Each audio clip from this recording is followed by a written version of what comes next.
Hi, my name is Charles Kelly, and I'm an architect and urban designer at Green Urban Design. This presentation is titled Walkable and Vital Waterfront, and it was produced for the Reimagine Portland group. This group has been meeting regularly to find ways to revitalize downtown Portland since COVID. I have been attending these meetings and have generally been inspired by the actions that people are taking and the various contributions that community members are making within the group to find a way to overcome the economic shocks that the city is experiencing. This presentation is intended to be my contribution to the group. I've heard a lot of great things, and I wanted to make my contribution now. And my contribution is that I'm going to tell you what the Portland story is that I've been exporting around the world. I've been in Portland for 35 years, and the last 15 years of that has been exporting the Portland story around the world. I'll share with you some of the principles underneath the Portland story that are accepted and appreciated in the small cities that I work in, and then I will test those principles centered on making the waterfront active and vital, and centering our recovery in our downtown with that improvement to the waterfront. And then I'll pose a couple questions that we can consider to imagine how we might approach redesigning our waterfront. So with that said, what we all kind of understand in Portland is that the Portland story, whatever it is now, didn't lift everybody's boat up until about 2015, 2016. It was acknowledged that not everyone benefited with the uplift of and recovery of the city from the 80s. And so we've since made a commitment to reforming our government. We've made a commitment to uplifting communities that have been marginalized. And we're quite frankly looking at a way to recover from the past economy. So so what we really need in Portland right now is a story that we quite don't believe in yet, but would give us hope for our future. And that story is the Portland story. And you find it in the space between buildings. That's best described in the space between buildings. And that's what, from an urban design perspective, cities are using to recover from economic malaise. And it's been done. These are a couple projects that I've worked on where I've used this concept. What is the Portland story? Well, the Portland story goes back to an economic disaster based on suburbanization in our society and the tailpipe emissions for the vehicles that got us from the suburbs to downtown. And that when people could come downtown by car, they would leave and they would never linger. And so it really put a stress on all the institutions, the services, because they were only open during the daytime while people were downtown. And then finally, there was just nobody downtown after 4 p.m. It was just horrible. And the air quality was terrible. So it was an economic reason to change this, as well as a public health policy.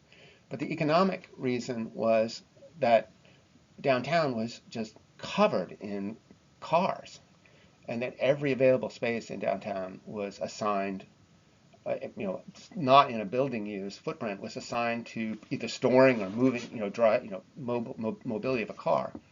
And that put intense pressure on the viability of our downtown. So the anecdote was to create a transit mall down this as a center spine through the downtown, and make that the arrival to downtown, and make it competitive, the experience of arriving downtown by transit as a means to be competitive and with the single occupancy uh, tailpipe emission commute. The other thing that they did was in addition, they assigned roles for areas of the city where we would have we preserve historic areas, where we would allow and think about adding mixed use housing development in the west, and then imagine a freeway park with the waterfront coming up to the edge of that downtown. So with a couple of but the simple matter of it is that public realm that was created, that emanated from the transit mall, connected people's experience from the time they got off the bus to the destination they were going, and to the services that they wanted to use during the day for lunch or run an errand. That was all connected by this new dynamic open space system. And you didn't need a car to get there. And quite frankly, it was easier to get there and more enjoyable to get there by bus than by car. And that sort of tilted the balance for the downtown and really set Portland up. It's really relying on its public space as that key element of the Portland story. And by so doing, we created more public space in public use and not in the car, such as Waterfront Park, which is really like the garden of our city. But it wasn't always what it is today. When it was first created, it really turned a shoulder to the waterfront, because it was kind of a benefit to be up above the water because it was polluted.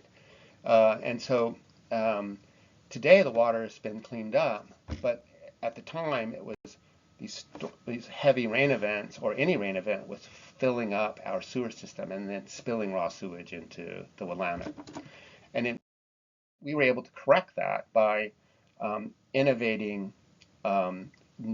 innovating best management practices for point source stormwater management. Treating the water where it fell, not where it was collected and discharged. And that was all incorporated into our consent decree, and one of the first in the nation where such were incorporated.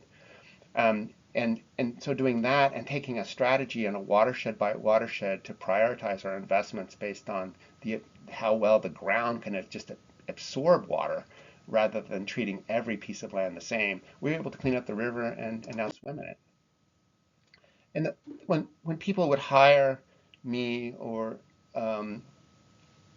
would hire Portland firms, for example, and they would hear the Portland story, they would come and visit, they would see evidence of these major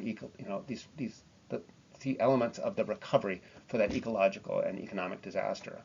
They would see how it's manifested in the public realm in, say, Tanner's Creek Park, how that ground level continuity of experience, supplemented by ground level business activity, was part of the economy of downtown and the vitality and sustainability of the community.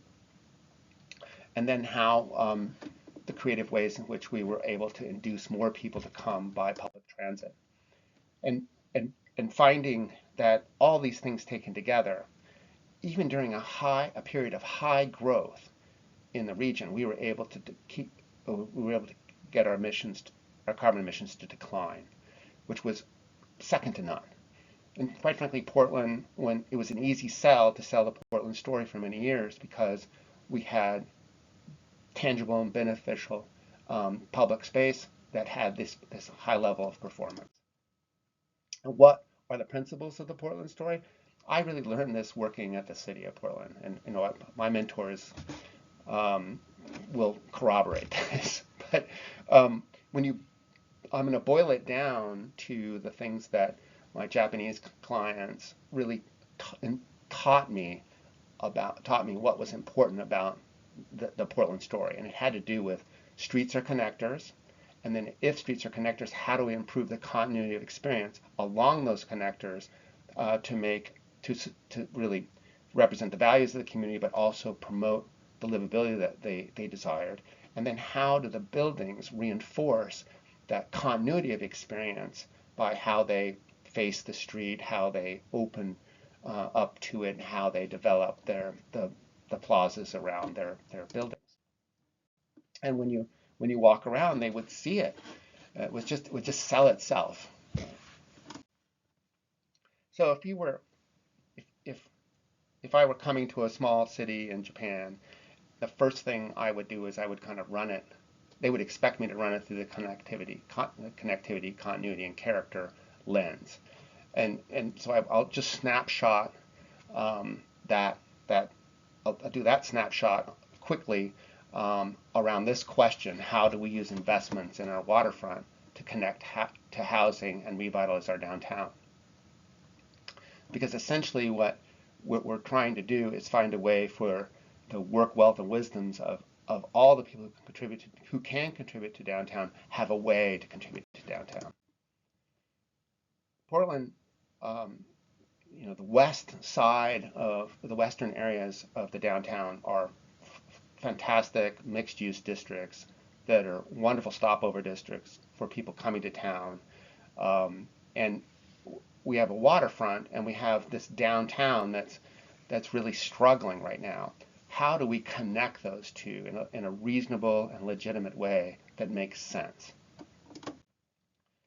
And it's on the connectivity side, we're really a city that's known for our north-south streets. I mean, it just fundamentally, our auto trips come in on and find parking on 3rd and 4th. Our transit comes in 5th and 6th.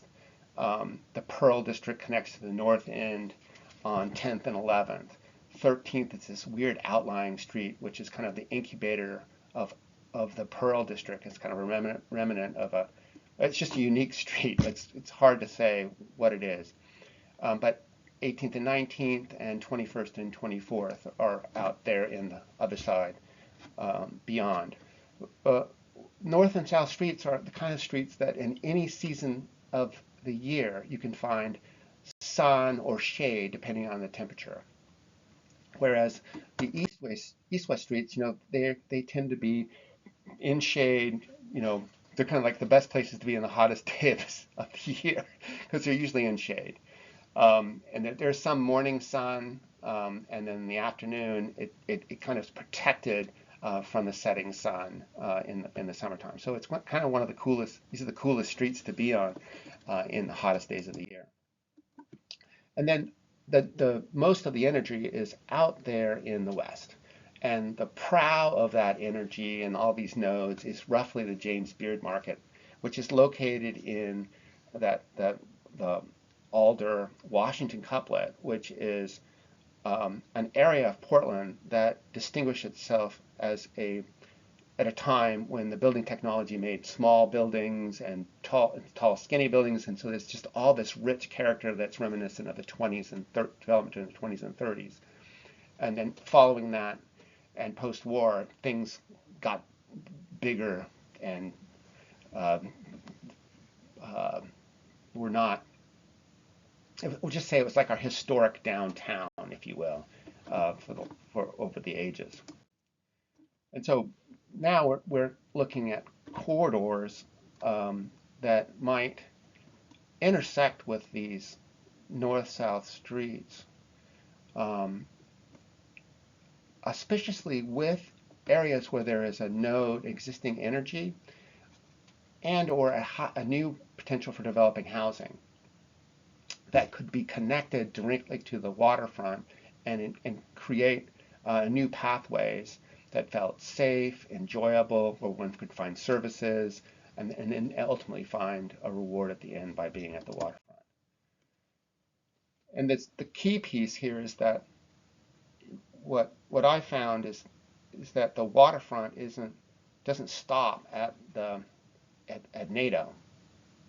The waterfront really extends really to 2nd Avenue in Portland. You sort of feel like you're still on the water. You can kind of see it. The other reason is that 2nd Avenue First and 2nd Avenue aren't designated as auto arrival streets. I think 2nd has great potential to be reduced in the amount of lanes and land, street width dedicated to vehicles, and that has the greatest potential to be transformed with a few policy shifts and a little bit of an activating program. And then we can also find a way to deal with the sawtooth kind of ragged edge of the waterfront, the city as it fronts the waterfront. I think there could be more filling in those gaps and activating the ground level next to the waterfront.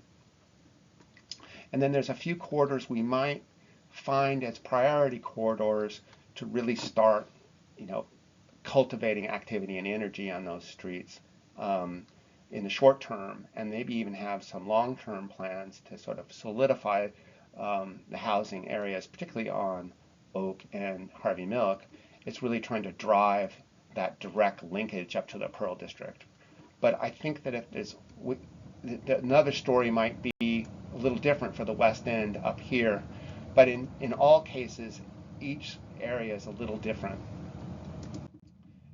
And the housing is different that we provide too. Like we have big areas of multifamily, we have hotels intermittently sprinkled into the commercial area. We have a phenomenal hostel out northwest, and we have shelters that are dropped in periodically in the city, and some of them go unnoticed. And I think some of them are, and I think we could have more shelters downtown that really were a part of the language arts of our downtown. They could be very acceptable and be providing energy and population downtown. So one of my colleagues suggested that what I'm really talking about is that we're making a bridge from the West End to the waterfront over a third connection, which might be a showcase corridor, a corridor which we make a concerted effort through programmed events or more leniency in how those spaces, those streets are used to make a better connection to the waterfront. And that includes how those showcase corridors pass through the waterfront edge, and how they land in the waterfront itself, and how they maybe stop at Nadeau Parkway or how they extend into the park. But you can't deny that there's a different character along each aspect of the waterfront.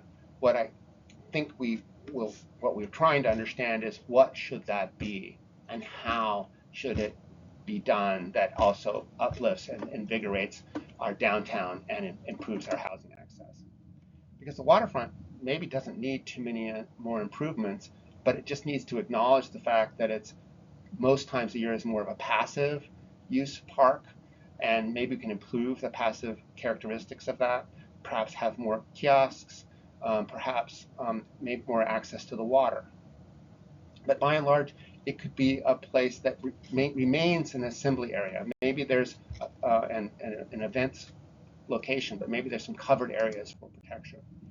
And in the waterfront edge, maybe we really define that edge that faces Nadeau, have ground level activities at the base of those buildings, but also in between buildings, we very carefully select streets that we want to close and use for different purposes.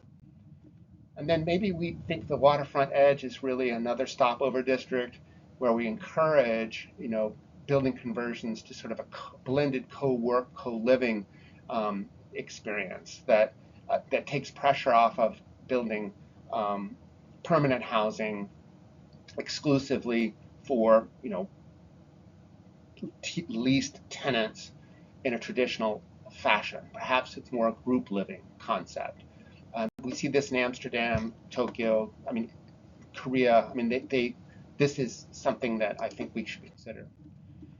And then the showcase corridors is just simply using those streets and their enclosure, but creating an entity that would help manage the activity on certain times of the year, in the season, appropriate to the season, and with the activity that's happening downtown, and really nurture the activity on these corridor streets that connect to the water. In so doing, we can we can share our values through our story, and we can do so by connecting, a more vital network, neighborhoods to the west to our downtown. We can strengthen the waterfront edge as a development site, and we can be thinking about in the interim, and maybe in the interim having a stand up a private area management program and entity to do it, that could help cultivate activities on showcase corridors and along the waterfront edge. With that, I just want to say thank you, and then the only postscript that I'll leave you is that it appears that Seattle has done this in some ways. Mainly, they formed an entity that has broad authority to make investments in the public realm that has stimulated the development and the value of those and use of the properties that front the waterfront along Western and up into First Avenue. And I think, sure, there's a unique situation here because they removed the viaduct, but the ununique situation is that they formed an organization that really cultivates the experiences that they desire as a community. So with that, I'll say thank you, and leave it up to our next steps for considering this issue more thoroughly. Thank you.